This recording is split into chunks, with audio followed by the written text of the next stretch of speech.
ದೇವರು ಪ್ರೀತಿಸುವ ಪ್ರೀತಿಯ ಬಿಗ್ ಜೆ ಟಿ ವಿ ಪ್ರಿಯ ವೀಕ್ಷಕರಿಗೆ ನಮ್ಮ ಕರ್ತನಾದ ಯೇಸು ಕ್ರಿಸ್ತನ ಹೆಸರಿನಲ್ಲಿ ನಿಮ್ಮನ್ನು ವಂದಿಸಿ ಸ್ವಾಗತ ಬಯಸ್ತಿದ್ದೇವೆ. ಬನ್ನಿರಿ ದೇವರ ವಾಕ್ಯವನ್ನು ಇಂದು ನಾವು ದಾನಿಯೇಲ್ ಗ್ರಂಥ the book of Daniel chapter 7 7ನೇ ಅಧ್ಯಾಯದಿಂದ ಅಧ್ಯಯನ ಮಾಡಿಕೊಳ್ಳಲಿಕ್ಕಿದ್ದೇವೆ. ಹೌದು, ದಾನಿಯೇಲ್ ಗ್ರಂಥ ನಾವು ಅಧ್ಯಯನ ಮಾಡುವಾಗ ಅದರಲ್ಲಿ ಚರಿತ್ರೆ ಇದೆ, ಅದರಲ್ಲಿ ಪ್ರವಾದನೆ ಇದೆ, ಅದರಲ್ಲಿ ಉದಾಹರಣೆ ಇದೆ, ಅದರಲ್ಲಿ ಸಂದೇಶ ಇದೆ, ಅದರಲ್ಲಿ ಪ್ರಕಟಣೆ ಇದೆ, ಅದರಲ್ಲಿ ಅನೇಕ ವಾಗ್ದಾನಗಳು, ವಿಶೇಷವಾಗಿ ಅಂತ್ಯಕಾಲಕ್ಕೆ ನಡೆಯುವಂಥ ಸಂಭವಗಳು, ವಾಗ್ದಾನಗಳು, ಪ್ರಕಟಣೆಗಳು ತುಂಬ ಅಡಕವಾಗಿದೆ. ಹೌದು, ಈ ದಾನಿಯೇಲ್ ಗ್ರಂಥ 12 ಅಧ್ಯಾಯಗಳು ಇರುವಲ್ಲಿ ಈ 12 ಅಧ್ಯಾಯಗಳಲ್ಲಿ ಕೂಡ ಬಹಳಷ್ಟು ಕಲಿಯುವಂಥದ್ದು ನಮಗಿದೆ. 6ನೇ ಅಧ್ಯಾಯ ದಾನಿಯೇಲ್ ಗ್ರಂಥದಲ್ಲಿ ಒಂದೊಂದಾಗಿ ನೋಡುವಾಗ ಒಟ್ಟು 32 ಗುಣಲಕ್ಷಣಗಳು, ಅಂದರೆ ಒಬ್ಬ ದೇವರ ಮೆಚ್ಚುಗೆ ಪಡೆದವನ 32 ಗುಣಲಕ್ಷಣಗಳು ಅಡಕವಾಗಿದೆ. ಅದರಲ್ಲಿ ಕೆಲವು ಮಾತ್ರ ನಾವು ನೋಡಿಕೊಂಡಿದ್ದೇವೆ. ಈಗ 7ನೇ ಅಧ್ಯಾಯದಲ್ಲಿ ನೋಡುವಾಗ 4 ಸಾಮ್ರಾಜ್ಯಗಳ ಬಗ್ಗೆ ಮತ್ತು ದೇವರ ಬಗ್ಗೆ ಮತ್ತು ಕ್ರಿಸ್ತನ ಬಗ್ಗೆ 15 ಸತ್ಯಾಂಶಗಳನ್ನು ನಾವು ನೋಡಿಕೊಳ್ಳಲಿಕ್ಕಿದ್ದೇವೆ 7ನೇ ಅಧ್ಯಾಯದಲ್ಲಿ. ಬನ್ನಿ ನಾವು ಮುಂದುವರಿಸೋಣ. ದಾನಿಯೇಲ್ ಗ್ರಂಥ 7ನೇ ಅಧ್ಯಾಯ 1ರಿಂದ. ಬಾಬೆಲ್ನ ಅರಸನಾದ ಬೆಲ್ಶಚ್ಚರನ ಆಳಿಕೆಯ 1ನೇ ವರ್ಷದಲ್ಲಿ ದಾನಿಯೇಲನಿಗೆ ಒಂದು ಕನಸು ಬಿತ್ತು. ಆ ಕನಸು ಬಂದಾಗ ದಾನಿಯೇಲನು ಆ ಕನಸಿನ ಮುಖ್ಯಾಂಶಗಳನ್ನು ಬರೆದೇನಂತೆ. 1ನೇ ವಚನದಲ್ಲಿ ಅದನ್ನು ನಾವು ನೋಡ್ತೀವಿ, ಯಾವ ರೀತಿಯಾಗಿ ನ್ಯೂಸ್ನಲ್ಲಿ ಮುಖ್ಯಾಂಶಗಳು ಅಂತ ಹೇಳ್ತಾರಲ್ವ, ಹಾಗೆ ದಾನಿಯೇಲನು ಕೂಡ ಮುಖ್ಯಾಂಶಗಳನ್ನು ಬರೆದಿದ್ದಾನೆ. ಒಂದು ರೀತಿಯಿಂದ ಒಳ್ಳೆಯದು ಆ ಕನಸನ್ನು ಬರೆದಿಡುವಂಥದ್ದು. ಅದರಲ್ಲಿಯೂ ವಿಶೇಷವಾಗಿ ದೇವರು ಕೊಟ್ಟ ಕನಸಾಗಿದ್ದರೆ, ದೈವಿಕವಾದ ಕನಸಾಗಿದ್ದರೆ, ಭವಿಷ್ಯತ್ತಿಗೆ ಸಂಬಂಧಿಸಿದ ಕನಸಾಗಿದ್ದರೆ, ಅಥವಾ ನಮ್ಮ ವೈಯಕ್ತಿಕ ಆತ್ಮಿಕ ಜೀವನಕ್ಕೆ ಸಂಬಂಧಿಸಿದ ಕನಸಾಗಿದ್ದರೆ ಅದನ್ನು ದಾಖಲಿಸುವುದು ಅಗತ್ಯ. ಒಳ್ಳೆಯ ಒಂದು ಅಭ್ಯಾಸ, ವಾಕ್ಯಾನುಸಾರವಾದದ್ದು. ಮತ್ತು ದಾನಿಯೇಲನು ಆ ರೀತಿಯಾಗಿ ಮಾಡಿದ್ದಾನೆ. ಮತ್ತು ದಾನಿಯೇಲನು ಆ ಪ್ರಸ್ತಾಪವನ್ನೆತ್ತಿ ಇಂತೆಂದನು, ಅದೇನೆಂದರೆ, ನಾನು ರಾತ್ರಿಯಲ್ಲಿ ಕಂಡ ಕನಸಿನಲ್ಲಿ ಚತುರ್ದಿಕ್ಕಿನ ಗಾಳಿಗಳು ಮಹಾಸಾಗರದ ಮೇಲೆ ರಭಸವಾಗಿ ಬೀಸಿ ಬಡಿಯುತ್ತಿದ್ದವು. ಆ ರೀತಿಯಾಗಿದ್ದಾಗ 4 ದೊಡ್ಡ ಮೃಗಗಳು ಸಾಗರದೊಳಗಿಂದ ಬಂದು ಎಂಬುದಾಗಿ. ಸಾಗರ ಅಂತ ಹೇಳಿದರೆ ಲೋಕದೊಳಗಿಂದ 4 ಸಾಮ್ರಾಜ್ಯಗಳು ಬರುವಂಥದ್ರ ಕುರಿತಾಗಿ ಮುಂದಾಗಿಯೇ ದೇವರು ತಿಳಿಸುವಂಥದ್ದನ್ನು ಇಲ್ಲಿ ನಾವು ನೋಡ್ತಿದ್ದೇವೆ. ಹೌದು, ಇದರಲ್ಲಿ ಆಶ್ಚರ್ಯ ಏನೆಂಬುದಾಗಿ ನೋಡುವಾಗ, ಈ ಸಾಮ್ರಾಜ್ಯಗಳು ಬರುವುದಕ್ಕೆ ಮುಂಚೆಯೇ ದೇವರು ಆಶ್ಚರ್ಯವಾದ ರೀತಿಯಲ್ಲಿ ದಾನಿಯೇಲನಿಗೆ ಪ್ರಕಟಿಸಿದಂಥ ವಿಷಯವನ್ನು ನಾವು ನೋಡಲಿಕ್ಕಿದ್ದೇವೆ. ಅದೇನೆಂದರೆ, ಇದು ನಡೆಯೋದಕ್ಕೆ ಸುಮಾರು 300 ವರ್ಷಗಳ ಮುಂಚೆಯೇ ದೇವರು ದಾನಿಯೇಲನಿಗೆ ಪ್ರಕಟಿಸಿದನು. ಅದೇ ಪ್ರಕಾರವಾಗಿ ನಡೆಯಿತು. ಕೆಲವು ಅವನ ಕಾಲದಲ್ಲಿಯೇ ನಡೆಯಿತು.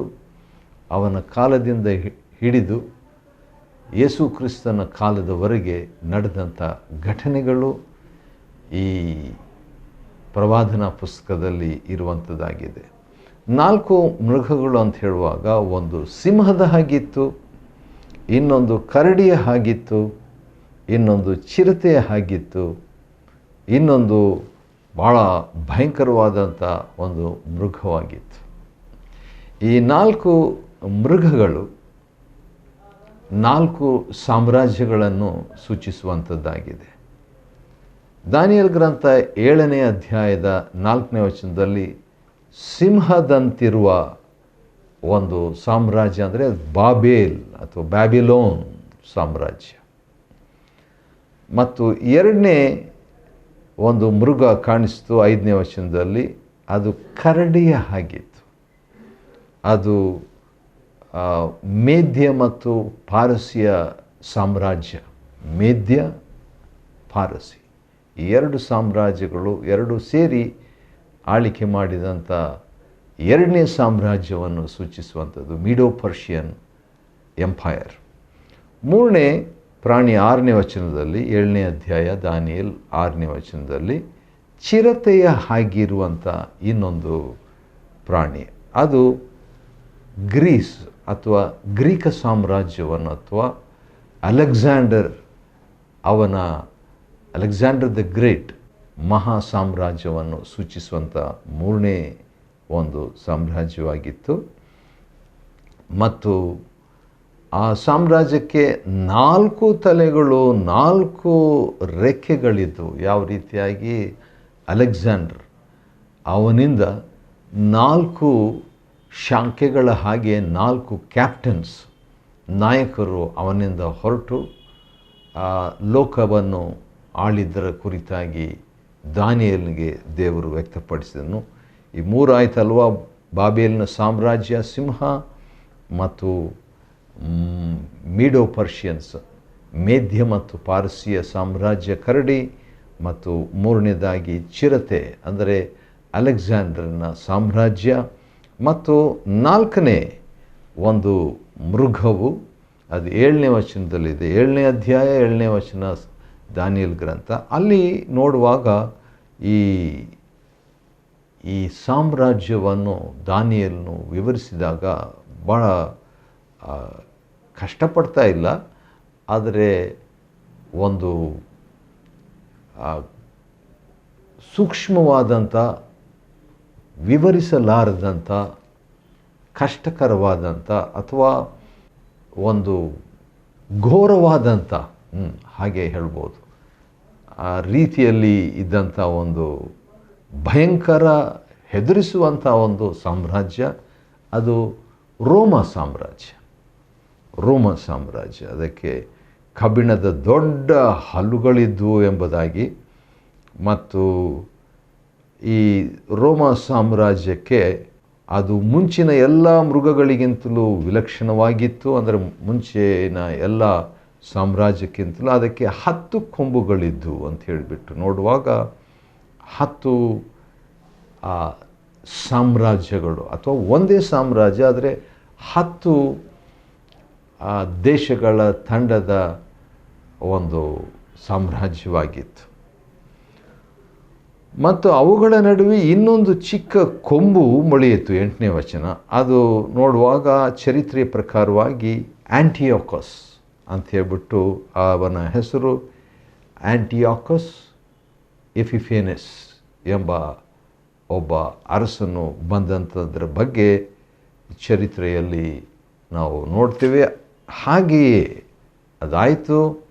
ಅವನು ಭಾಳ ಬಡಾಯಿ ಕೊಚ್ಚಿಕೊಳ್ಳುವಂಥ ವ್ಯಕ್ತಿಯಾಗಿದ್ದನು, ಅದೇ ರೀತಿಯಾಗಿ ಆಯಿತು. ಅಷ್ಟಕ್ಕೆ 7ನೇ ಅಧ್ಯಾಯ 1ರಿಂದ 8 ಈ 4 ಸಾಮ್ರಾಜ್ಯಗಳ ಬಗ್ಗೆ ಇರುವಂಥ ಒಂದು ಚರಿತ್ರೆ. ಈಗ 9ರಿಂದ 28 ವಚನಗಳವರೆಗೆ ಇರುವಂಥ ವಾಕ್ಯ ಭಾಗದಲ್ಲಿ ದೇವರ ಕುರಿತಾಗಿ, ಕ್ರಿಸ್ತನ ಕುರಿತಾಗಿ, ದೇವರ ಸಾಮ್ರಾಜ್ಯದ ಕುರಿತಾಗಿ ಒಂದು ವಿಶೇಷ ದಾಖಲೆ ಮತ್ತು ಒಂದು 15 ವಿಷಯಗಳು ಅಲ್ಲಿ ನಾವು ನೋಡಿಕೊಳ್ಬೋದು. ಒಂದೊಂದಾಗಿ ನಾವು ನೋಡಿಕೊಳ್ಳೋಣ ಬನ್ನಿರಿ. 9ನೇ ವಚನದಿಂದ 7ನೇ ಅಧ್ಯಾಯ ದಾನಿಯೇಲ್ ಗ್ರಂಥ 9ರಿಂದ. ದಾನಿಯೇಲನು ಹಾಗೆ ನೋಡ್ತಿದ್ದಾಗ ನ್ಯಾಯಾಸನಗಳು ಕಾಣಿಸಿದ್ವಂತೆ. ಜಡ್ಜ್ಮೆಂಟ್. ಹೌದು, ಆ ರೀತಿಯಾಗಿದ್ದಾಗ ಮಹಾವೃದ್ಧನೊಬ್ಬನು ನೋಡ್ರಿ, ದೇವರಿಗೆ ದಾನಿಯೇಲನ ಒಂದು ವರ್ಣನೆ ಏನಿದೆ, ಏನ್ಷಿಯಂಟ್ ಆಫ್ ಡೇಸ್ ಅಂದರೆ ಮಹಾವೃದ್ಧನೊಬ್ಬನು ಅಂತ ಕನ್ನಡದಲ್ಲಿದೆ, ಆದರೆ ಇಂಗ್ಲೀಷ್ನಲ್ಲಿ ಏನ್ಷಿಯಂಟ್ ಆಫ್ ಡೇಸ್ ಅಂದರೆ ದಿನಗಳಲ್ಲಿ ಪುರಾತನನಾದ ಆತನು, ಪುರಾತನ ದಿನಗಳಾತನು ಎಂಬುದಾಗಿ.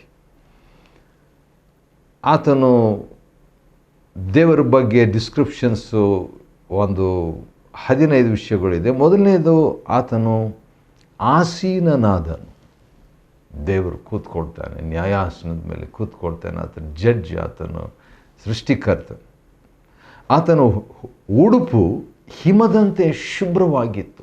ವಾವ್! ದೇವರ ಬಗ್ಗೆ 2ನೇ ವರ್ಣನೆ. ಆತನ ತಲೆಯ ಕೂದಲು ನಿರ್ಮಲವಾದ ಬಿಳಿಯ ಉಣ್ಣೆಯಂತಿತ್ತು. ಆಶ್ಚರ್ಯ ಇದು. ಯಾಕಂತೇಳಿದರೆ ಹೀಗೇನೆ ಪ್ರಕಟಣೆ 1ರಲ್ಲಿ ಯೋಹಾನನು ಯೇಸು ಕ್ರಿಸ್ತನ ದರ್ಶನದ ಬಗ್ಗೆ ವಿವರಿಸುವಾಗ ಬಹಳಷ್ಟು ಹೋಲಿಕೆ ಹಾಗೇನೇ ಇದೆ. ಮತ್ತು ಆತನ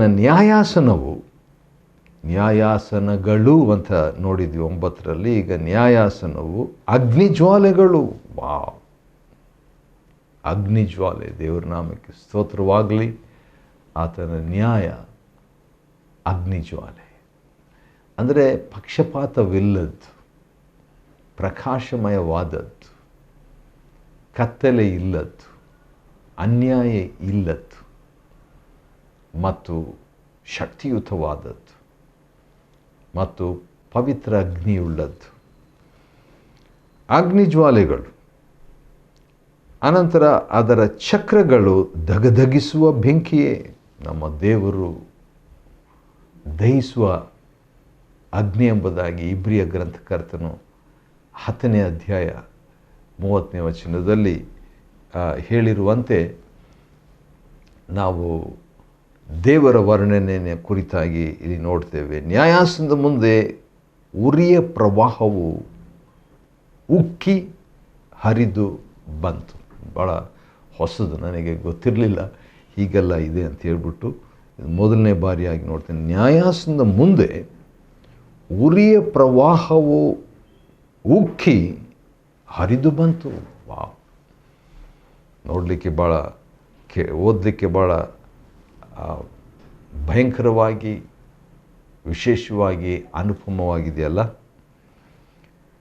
7ನೇ ಅಧ್ಯಾಯ ದಾನಿಯೇಲ್ ಗ್ರಂಥ 10ನೇ ವಚನದಲ್ಲಿ ಇನ್ನೇನು ನೋಡ್ತಿದ್ದೀವಿ ಅಂದರೆ, 7ನೇದಾಗಿ ದೇವರ ವಿಷಯವಾಗಿ ನಾವು ನೋಡ್ಕೊಳ್ತಿದ್ದೀವಿ. ಒಂದೊಂದು ಲಕ್ಷೋಪಲಕ್ಷ ದೂತರು ಆತನನ್ನು ಸೇವಿಸುತ್ತಿದ್ದರು ಅಥವಾ ಆರಾಧಿಸುತ್ತಿದ್ದರು ಅಥವಾ ಪೂಜಿಸುತ್ತಿದ್ದರು. ದೇವರು ನ್ಯಾಯಾಸನದ ಮೇಲೆ ಕೂತ್ಕೊಂಡಿದ್ದಾಗ ದೇವದೂತರು ದೇವರನ್ನು ಆರಾಧಿಸ್ತಾ ಇದ್ರು. ಇದನ್ನು ನಾವು ಆ್ಯಕ್ಚುಲಿ ನೋಡ್ತೇವೆ, ಈಗ ಓದ್ತಿದ್ದೇವೆ ಅಷ್ಟೇ. ಇನ್ನೊಂದು ಸಾರಿ ಹೇಳ್ತೀನಿ, ಈಗ ನಾವು ಬರೀ ಅದನ್ನು ಓದ್ತಿದ್ದೇವೆ ಅಷ್ಟೇ. ಒಂದಿನ ಬರ್ತದೆ, ಆಗ ನಾವು ಅದನ್ನು ನಾವುಗಳು ಅದನ್ನು ಆ್ಯಕ್ಚುಯಲಾಗಿ ಇದ್ದಕ್ಕಿದ್ದಂತೆ ನೋಡುವೆವು. ಆವಾಗ ನಾವು ಮೋಸ್ಟ್ಲಿ ಈಗ ಕೇಳಿಸ್ಕೊಂಡ ಹಾಗೆ ನಾವು ಹಗುರವಾಗಿರೋದಿಲ್ಲ, ಅದನ್ನು ಭಾಳ ಗಂಭೀರವಾಗಿ ಪರಿಗಣಿಸುವೆವು. ಸರಿ, 8ನೇದಾಗಿ ದೇವರ ಬಗ್ಗೆ ನಾವು ನೋಡ್ತೇವೆ 10ನೇ ವಚನದಲ್ಲಿ. ಲಕ್ಷೋಪಲಕ್ಷ ದೂತರು ಆತನನ್ನು ಸೇವಿಸ್ತಿದ್ದರು. ಅಷ್ಟೇ ಅಲ್ಲ, ಕೋಟ್ಯಾನು ಕೋಟಿ ಕಿಂಕರರು ಆತನ ಮುಂದೆ ನಿಂತುಕೊಂಡಿದ್ದರು. ಇದು ನನಗೆ ಭಾಳ ಇಷ್ಟ. ಯಾಕಂತೇಳಿದರೆ, ದೇವರು ಕೂತಿದ್ದಾಗ, ದೇವರು ಕೂತಿದ್ದನು ಅಂತ 9ನೇ ವಚನ, ಆದರೆ ಉಳಿದಂಥವರು ನಿಂತಿದ್ದರು. ಇದನ್ನು ಓದುವಾಗ ನನಗೆ ನೆನಪಿಗೆ ಬರುವಂಥ ಒಂದು ವಾಕ್ಯ ಮತ್ತಾಯನ ಬರೆದ ಸುವಾರ್ತೆ 25ನೇ ಅಧ್ಯಾಯ ಮತ್ತು ಅದರಲ್ಲಿ 32ನೇ ವಚನ ಈ ರೀತಿಯಾಗಿದೆ. ಅದೇನಂತ ಹೇಳಿದರೆ 31ನೇ ವಚನ ಯೇಸು ಸ್ವಾಮಿ ಬಂದು ಕೂತ್ಕೊಳ್ತಾನೆ. ಆದರೆ 32ನೇ ವಚನ ಎಲ್ಲ ದೇಶಗಳ ಜನರು ಆತನ ಮುಂದೆ ಕೂಡಿಸಲ್ಪಡ್ತಾರೆ ಮತ್ತು ನಿಂತ್ಕೊಂಡಿರ್ತಾರೆ, ಅವ್ರು ಚೇರ್ಸಿಲ್ಲ. ಅನಂತರ ನಾವು ನೋಡುವಾಗ ಪುಸ್ತಕಗಳು ತೆರೆಯಲ್ಪಟ್ಟವು. Wow, judgment. ಈಗ 4 ದೇಶಗಳ ಬಗ್ಗೆ ಹೇಳಿಬಿಟ್ಟು ದಾನಿಯೇಲನೀಗ ನ್ಯಾಯ ತೀರ್ಪಿನ ಬಗ್ಗೆ ಹೇಳ್ತಾ ಇದ್ದಾನೆ. ಆಗ ನಾನು ನೋಡ್ತಿರ್ಲಿಗೋ ಕೊಂಬು ಬಡಾಯಿ ಕೊಚ್ಚಿಕೊಂಡ ನಿಮಿತ್ತ ಆ ಕೊಂಬಿನ ಮೃಗವನ್ನು ಕೊಂದು ಅದರ ಒಂದು ಅಂತಿಮವು ಇದ್ದಕ್ಕಿದ್ದ ಹಾಗೆ ಬರುವಂಥದ್ದು ನ್ಯಾಯ ತೀರ್ಪಿನ ದಿವಸದಲ್ಲೇ ಇದನ್ನು ಕೂಡ ಈ ಒಂದು ದೃಶ್ಯವನ್ನು ದೇವರಾತ್ಮ ತರ್ತಾನೆ. ಅದಾದ ನಂತರ ಮನುಷ್ಯ ಕುಮಾರನಂತಿರುವ 13ನೇ ವಚನ, ಮನುಷ್ಯ ಕುಮಾರನಂತಿರುವವನು ಆಕಾಶದ ಮೇಘಗಳೊಂದಿಗೆ ಬಂದು, ವಾವ್, ಆತನ ವಿಮಾನ ಆಕಾಶ ಮೇಘ, ಮತ್ತು ಬಂದು ಆ ಮಹಾವೃದ್ಧನನ್ನು ಸಮೀಪಿಸಿದನು. ಹಾಗಾದರೆ ತಂದೆ ಮಗ ಸಂಧಿಸುವಂಥ ಒಂದು ಆಶ್ಚರ್ಯವಾದಂಥ ಒಂದು ಘಟನೆ. ಹೌದು, ಸಮೀಪಿಸಿದನು, ಅವನನ್ನು ಆತನ ಸನ್ನಿಧಿಗೆ ತಂದರು. ಅವಾಗೇನಾಗ್ತದೆ, ಸಕಲ ಜನಾಂಗ ಕುಲ ಭಾಷೆಗಳವರು ಅವನನ್ನು ಸೇವಿಸಲೆಂದು ಅವನಿಗೆ ದೊರೆತನವು ಘನತೆಯು ರಾಜ್ಯವು ಕೊಡೋಣವಾದ. ಹೌದು, ಯೋಹಾನ 5:27 ನೋಡುವಾಗ ಎಲ್ಲವನ್ನು ತಂದೆ ಮಗನಿಗೆ ಒಪ್ಪಿಸಿಕೊಡುವಂಥ ಒಂದು ವಿಷಯವನ್ನು ನಾವು ನೋಡ್ತೇವೆ. ಹೌದು, ತಂದೆ ಮಗ ಒಂದಾದಾಗ ಅವರು ಆಳ್ವಿಕೆ ಮಾಡ್ತಾರೆ. ಯೇಸು ಕರ್ತನ ಆಳ್ವಿಕೆಯ ಅಂತ್ಯವಿಲ್ಲದ್ದು, ಶಾಶ್ವತವಾದದ್ದು. ಆತನ ರಾಜ್ಯವು ಎಂದಿಗೂ ಅಳಿಯದು. ವಾವ್, ಬಂದಂಥ ಎಲ್ಲ ಬೇರೆ ರಾಜ್ಯಗಳು, ಸಾಮ್ರಾಜ್ಯಗಳು, ಅಲೆಕ್ಸಾಂಡರ್ ಸಾಮ್ರಾಜ್ಯ ಒಳಗೊಂಡ ಎಲ್ಲ, ಅವನು 20 ವಯಸ್ಸಿದ್ದಾಗಲೇ ಅವನು ಜಯಶಾಲಿಯಾಗಿ ಪ್ರಾರಂಭ ಮಾಡಿ 26 ವಯಸ್ಸೊಳಗೆ ಬಹಳಷ್ಟು ಜಯ ಸಾಧಿಸಿದ. ಆದರೆ ದೇವರ ರಾಜ್ಯವು, ಅವನ ರಾಜ್ಯವು ಮುಕ್ತಾಯವಾಯಿತು. ದೇವರ ರಾಜ್ಯವು ಶಾಶ್ವತ. ಇದೆಲ್ಲ ಯಾಕೆ ಅಂತ ಹೇಳ್ಬಿಟ್ಟು ನೋಡುವಾಗ 18ನೇ ವಚನದಲ್ಲಿ ಪರಾತ್ಪರನ ಭಕ್ತರಿಗೆ ದೇವರು ಅದನ್ನು ಕೊಡ್ತಾನೆ. ಅವರೇ ಅದನ್ನು ತಲತಲಾಂತರಕ್ಕೂ ಶಾಶ್ವತವಾಗಿ ಅನುಭವಿಸುವರು. ಆ ರೀತಿಯಾಗಿ ನೋಡುವಾಗ ನಮಗೆ ದೇವ ಜನರಿಗೆ ದೇವರು ಕೊಡ ಬಯಸ್ತಾನೆ. ಹೌದು, ಆ ದೇವ ಭಕ್ತರೊಂದಿಗೆ ಯುದ್ಧ ಮಾಡಿ ಮಹಾವೃದ್ಧನು ಆಯ್ತೆಂದು ಪರಾತ್ಪರನ ಭಕ್ತರಿಗಾಗಿ ನ್ಯಾಯ ತೀರಿಸ್ತಾನೆ. 22ನೇ ವಚನ. ಹೌದು, ಈ ರೀತಿಯಾಗಿ ಆಗುವಾಗ ಇದನ್ನು ದಾನಿಯೇಲನು ಇನ್ನೂ ತಿಳ್ಕೋಬೇಕಂತ ಅಪೇಕ್ಷೆ ಪಡ್ತಾನೆ. 25ನೇ ವಚನದಲ್ಲಿ ಪರಾತ್ಪರನಿಗೆ ವಿರುದ್ಧವಾಗಿ ಕೊಚ್ಚಿಕೊಳ್ಳುವಂಥ ಘಟನೆ ಇರ್ತದೆ.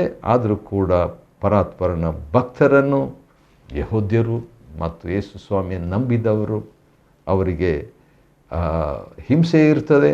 ಆದರೂ ಕೂಡ 27ನೇ ವಚನ ಪ್ರಕಾರವಾಗಿ ಸಮಸ್ತ ಭೂಮಂಡಲದಲ್ಲಿನ ರಾಜ್ಯಗಳ ಮಹಿಮೆಯು ಪರಾತ್ಪರನ ಭಕ್ತ ಜನರಿಗೆ ಕೊಡೋಣವಾಯಿತು. ವಾವ್, ಹೋರಾಟ ಇದೆ, ಕೊಂಬು ಇದೆ, ಬಡಾಯಿ ಕೊಚ್ಚಿಕೊಳ್ಳುವಂಥಗಳು ಇದೆ, ಕ್ರಿಸ್ತ ವಿರೋಧಿ ಆತ್ಮ ಕೂಡ ಇದೆ. ಆದರೆ ಅಂತ್ಯದಲ್ಲಿ ಮಹಿಮೆ, ರಾಜ್ಯ, ಪ್ರಭುತ್ವ ಎಲ್ಲವೂ ದೇವ ಜನರಿಗೆ ಕೊಡಲಾಯಿತು. ಆ ರೀತಿಯಾಗಿ ದೇವರು ಕೂಡ ನಮ್ಮ ಜೊತೆಯಲ್ಲಿದ್ದಾಗ ಆತನ ರಾಜ್ಯವು 27ನೇ ವಚನ ಶಾಶ್ವತ ರಾಜ್ಯ. ಆತನಿಗೆ ಸಕಲ ದೇಶಾಧಿಪತಿಗಳು ದೇವರಿಗೆ ಅಧೀನರಾಗಿ ಸೇವೆ ಮಾಡುವರು. ಎಲ್ಲ ಮೊಣಕಾಲು ಯೇಸುವೇ ಕರ್ತನೆಂದು ಅಡ್ಡಬಿದ್ದು ಪ್ರತಿ ನಾಲಿಗೆ ಆ ರೀತಿಯಾಗಿ ಹೇಳುವಂಥ ರೀತಿಯಲ್ಲಿ ದೇವರು ಮಾಡ್ತಾನೆ. ಪ್ರತಿ ಮೊಣಕಾಲು ಅಡ್ಡ ಬಿದ್ದು, ಪ್ರತಿ ನಾಲಿಗೆ ಯೇಸುವೇ ಕರ್ತನೆಂದು ಅರಿಕೆ ಮಾಡಿ ಆರಾಧಿಸುವಂಥ ಒಂದು ಘಟನೆಯನ್ನು ನಾವು ನೋಡಲಿಕ್ಕಿದ್ದೇವೆ. ದೇವರ ಸಾಮ್ರಾಜ್ಯವು ಬರಲಿ, ದೇವರ ರಾಜ್ಯವು ಬರಲಿ, ಇನ್ನು ಚಿತ್ತದಂತೆ ನೆರವೇರಲಿ ಅಂತ ನಾವು ಬೇಡಿದ ಪ್ರಾರ್ಥನೆಗೆ ಉತ್ತರ. ಇದನ್ನು ದಾನಿಯೇಲನು ಯೋಚನೆ ಮಾಡ್ತಾ ಇದ್ದಾನೆ. ಇದನ್ನೆಲ್ಲ ನೋಡಿ 7ನೇ ಅಧ್ಯಾಯ ದಾನಿಯೇಲ ಗ್ರಂಥ ಅಧ್ಯಯನ ಮಾಡಿಕೊಳ್ಳುವಂತೆ ದೇವರು ಕೊಟ್ಟ ಕೃಪೆಗಾಗಿ ಆತನಿಗೆ ಸ್ತೋತ್ರವಾಗಲಿ. ದೇವರು ನಿಮ್ಮನ್ನು ಆಶೀರ್ವದಿಸಲಿ.